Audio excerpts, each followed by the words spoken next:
chers amis, on est aujourd'hui donc à Tisha B'Av. Alors, à Tisha B'Av, on a tous entendu parler de ce texte qui se trouve dans la Gemara dans Gittin, page 55, qui nous raconte finalement l'enchaînement des événements qui vont conduire donc à la destruction du Beth Amikdash. Alors, je voudrais explorer ça en mettant un titre.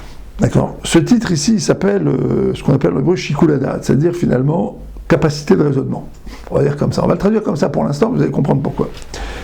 L'histoire, elle commence avec Kamsa par Kamsa. D'accord. Donc il y a un monsieur qui voulait inviter Kamsa, on lui emmène par Kamsa, il l'aime pas et tout, etc. Et là, il veut le mettre dehors, et l'autre lui dit, bah écoute, je suis prêt à payer la moitié je paye ma part, je te paye la moitié de la Séouda, je te paye la moitié du festin, je te paye la totalité du festin.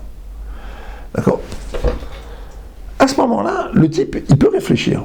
Il a une capacité de raisonnement, il dit ça, il peut dire finalement, ce type-là, je le déteste, et je vais lui infliger une honte en public, et pour ne pas avoir honte en public, il est prêt à payer et rester ici. Je le déteste, d'accord, mais pourquoi est-ce que j'en arriverais à l'humilier comme ça en public? Il a encore cette capacité de raisonnement. Il pourrait avoir cette capacité de raisonnement. Non, il fait un choix. Il fait le choix de le prendre et de le mettre dehors. Ok. L'autre se retrouve dehors. À ce moment-là, il a la possibilité de dire, mais celui-là, il est fou. Il dit, en plus, il y avait là-bas les Chachamim. D'après certains, d'ailleurs, il y avait Rabbi Zecharia ben Afkulas qui va jouer un rôle clé après dans la suite. Et là, il choisit d'aller voir le gouverneur romain en disant, les Juifs veulent se rebeller contre toi. C'est-à-dire qu'en vérité, il va créer toute une cabale pour se venger. Se venger de qui et de quoi? Se venger d'un groupe de gens qui étaient là. Donc c'était des nobles juifs, et également des sages qui étaient là et qui n'ont pas protesté au moment où il se fait mettre dehors. Mais là, il pourrait parfaitement raisonner, il pourrait parfaitement se dire, mais attends 2 minutes, là, je vais aller un peu trop loin. Parce que si le gouverneur romain se fâche, il se fâchera contre tout le monde, peut-être même contre moi. D'accord? Comme les nazis. Les nazis, une fois que le capot avait terminé son travail, à la fin, ils ont tous été tués. Donc finalement, si je vais voir le gouverneur romain, je vais déclencher la colère du gouverneur romain, mais ça va se déclencher aussi contre moi. D'accord? Donc il y a un choix à faire ici. Et c'est évident que cette idée va lui traverser l'esprit. À un moment donné, donc l'organisateur du festin qui met dehors Bar Kamsa, il pourrait se poser la question. Il se pose la question, c'est sûr qu'il se pose la question.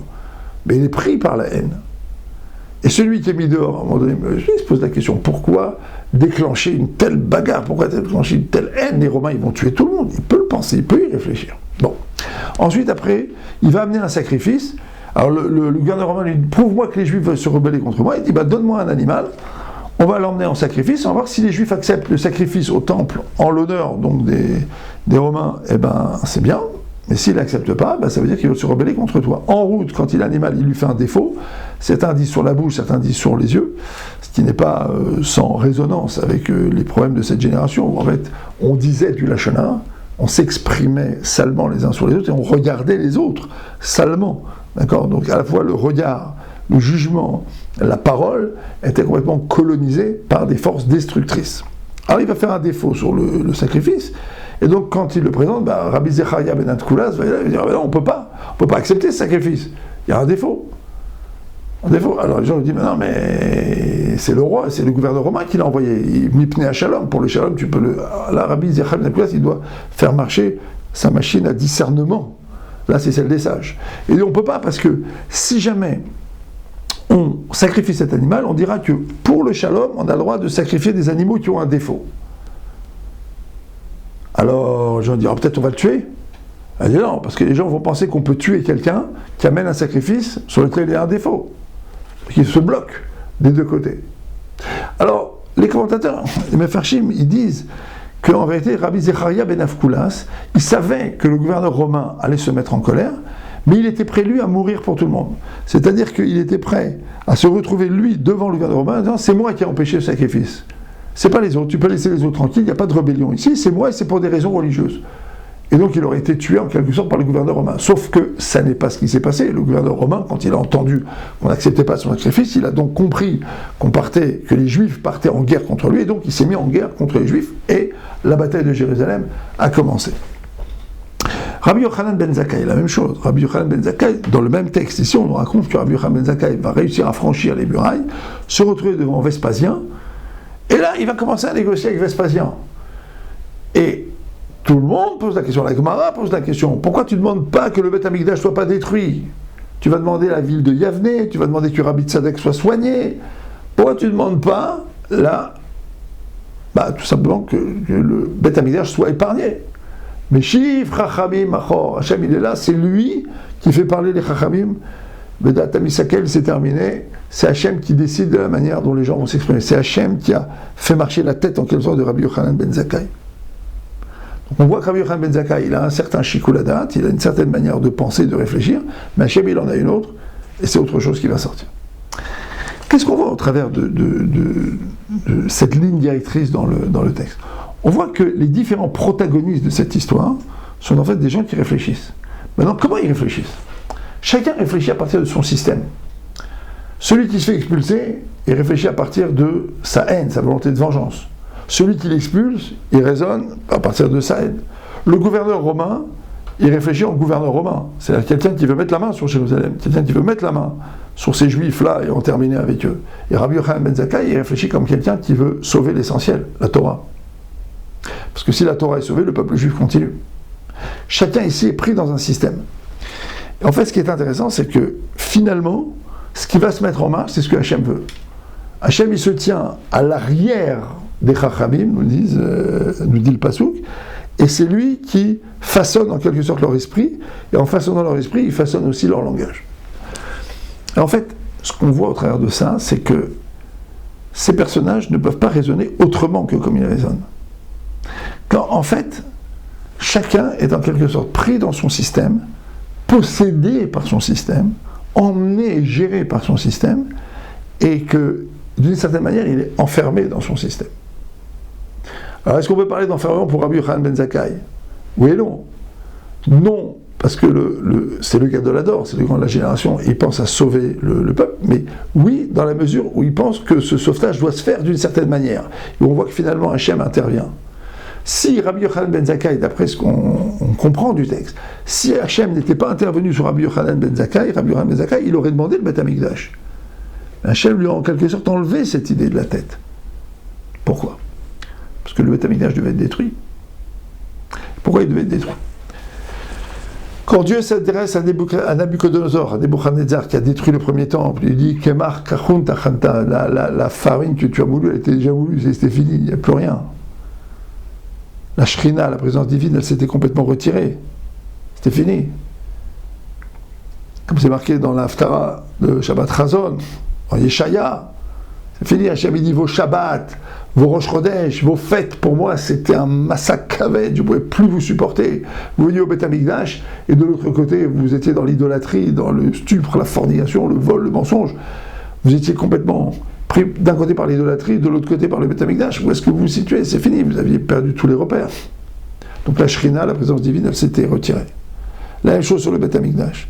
50 ans avant que le Beth Amikdash ne soit détruit, la Shrina, le Sanhedrin s'était retiré. Parce que si le Sanhedrin était resté sur la montagne du temple, dans ce qu'on appelle la Lishkat Agazit, c'est une des pièces attenantes au Beth Amikdash, il est obligé de prononcer des peines de mort. Or, le climat en Israël, en Israël, c'était tellement délité que le Sanhedrin a préféré s'exiler, qu'il est parti et qu'il a fini par atterrir dans la ville de Husha, au nord d'Israël.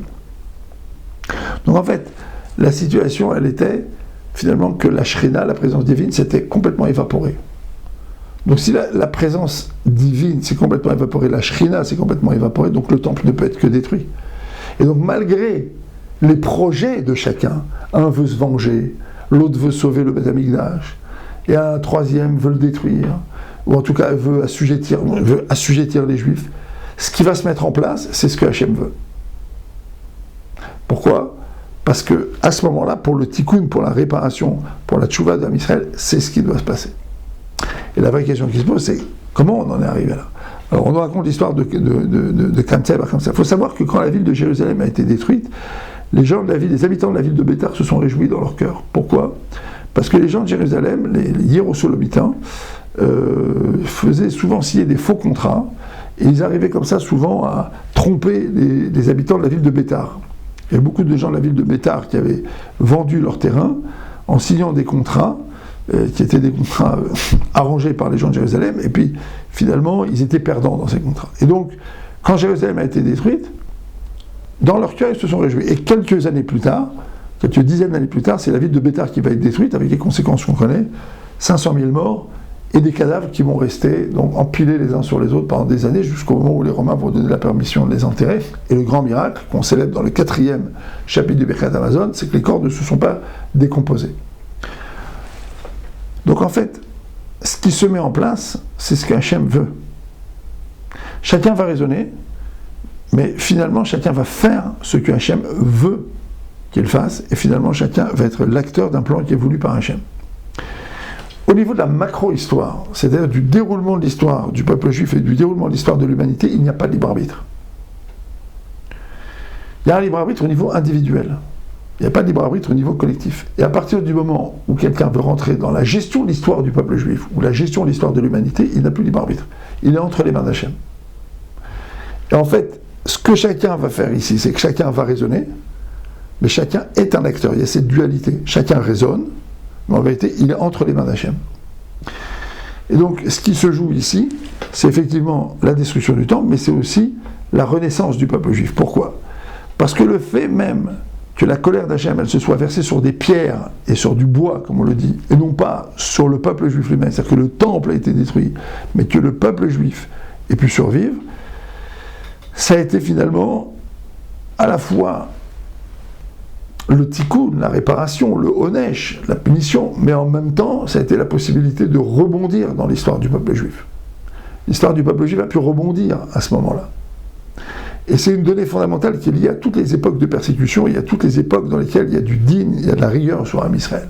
C'est qu'en fait, à un moment donné, Hachem, en quelque sorte, impose le din, il impose la rigueur, parce qu'il faut bien qu'il y ait une kapara, qu'il y ait une expiation. À un moment donné, il doit se passer quelque chose qui met fin à un cycle de délitement et de destruction. Mais c'est toujours avec cette même idée qu'autre chose est en train de rebondir. Quand les Juifs ont été expulsés d'Espagne, le développement de la Kabbalah, de l'étude de la Kabbalah, c'est des secrets de la Torah, qui est une condition sine qua non pour le dévoilement messianique, commençait à d'autres endroits du monde, notamment en Eretz Israël. Et lorsque le judaïsme européen était détruit, en partie détruit pendant la Shoah, les sages qui avaient fui la Lituanie, et d'autres qui s'apprêtaient à fuir l'Irak, ou d'autres qui avaient déjà fui l'Irak, et d'autres qui avaient déjà fui l'Afrique du Nord, se retrouvaient en Eretz Israël et ébauchaient le monde des yeshivot que nous connaissons aujourd'hui, qui va permettre la renaissance du peuple juif. Pendant que les frères de Yosef sont occupés à gérer les conséquences de la vente de Yosef, Hachem, nous dit dans Parashat Vayeshev, lui il est en train d'organiser la mise en place du scénario qui va permettre l'arrivée du Mashiach. Yehuda se retrouve avec Tamar, les enfants qu'il a eu meurent, finalement il va aller avec Tamar et va sortir de là un enfant qui sera l'ancêtre du Mashiach. D'accord, comme ça Rachid explique. Pendant que Réhouven est en deuil, Yosef est esselé en Égypte, les frères sont en colère contre Yehuda, Yehuda est destitué, se retrouve à un autre endroit, Yaakov est en deuil, pendant ce temps-là, Hachem amène le Mashiach. Et en fait, c'est des grands enseignements de cette période. C'est qu'en fait, là où on pense qu'il y a une destruction, en fait, il y a une renaissance. C'est qu'en fait, cette destruction, elle vient parce qu'en quelque sorte, le peuple juif lui-même s'auto-détruit, en quelque sorte. C'est que la shrina, la présence divine, ne peut plus rester. Donc c'est en quelque sorte une espèce d'autodestruction. Mais en même temps, il y a un ressort spirituel profond qui est toujours présent, sur lequel Hachem va s'appuyer pour faire renaître le peuple d'une autre manière. Et c'est finalement ce qu'on voit se mettre en place ici. Chacun pense être un acteur, en fait, il est un pion. Mais en même temps qu'il est un pion, il est aussi le pion de la renaissance. Autre chose va germer, autre chose est en train de se produire, qui est voulu par Hachem. Alors voilà, c'est ce qu'on est en train de vivre maintenant. On vit une période qui est douloureuse, on vit une période qui est difficile, une période de tension, une période de din. On est finalement encore un petit peu sous le trauma et la sidération de ce qui s'est passé le 7 octobre dernier à Simchat Torah l'année dernière. On est là-dedans, mais finalement il y a autre chose qui est en train de se mettre en place. Et donc on peut choisir de se consumer dans la peur, dans la colère, dans la rancœur. Ou alors au contraire, on peut considérer qu'il y a une période ici qui est propice à recréer de l'unité, recréer plus de spiritualité, plus de tchouva, plus de Torah, et donc participer à la renaissance. Et c'est la dualité dans laquelle on se trouve toujours dans les périodes de din. Alors voilà, souhaitons-nous que le Mashiach vienne très prochainement et qu'on soit tous des acteurs de cette renaissance de manière très active et j'espère très joyeuse.